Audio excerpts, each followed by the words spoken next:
சுவாமிகிட்ட விசேஷமாக நீதி தாராதம் அதை தொடர்ந்து விஞ்ஞானவாதம் நடைபெற்று இங்கே யாகசாலை சுத்தமாக கலசங்களை ஸ்தாபிக்க முன்பாக இங்கே யாகசாலை சுத்தம் செய்ய வேண்டி வாஸ்து ஹோமம் நடைபெற்றது. அதைத் தொடர்ந்து இந்த பௌத்திரிகாக்க கொண்டிருந்து அனைத்து பிராயச்சித்தமாகவும் அனைத்து தோஷங்களையும் போகக்கூடிய அகல்மஷ பிராயச்சித்த ஹோமங்கள் நடைபெற்று பூர்ணாகுதியானது நடைபெற்றது.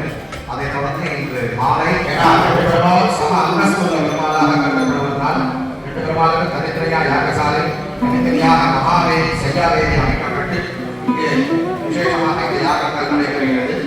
இப்ப அஸ்வமேத யாகம் பல யாகங்கள்லாம் பண்ணா இன்னும் 16 இந்த சம்பளோஷங்கள் வந்து கலந்துட்டாலே பெருமாளுடைய இந்த மகாவேதியை சுத்தி 5 யாகங்கள் பஞ்சாங்கி கல்பம் அப்படின்னு ஆதிகேசவ பெருமாளுக்கும் பஞ்சாங்கி, அதே மாதிரி லட்சுமிநாராயண பெருமாளுக்கும் பஞ்சாங்கி கல்பம் உன்னதபட்சமான யாகசாலை அமைக்கப்பட்டு இங்கே விசேஷமாக சம்பளோஷங்கள் நடைபெறுகிறது.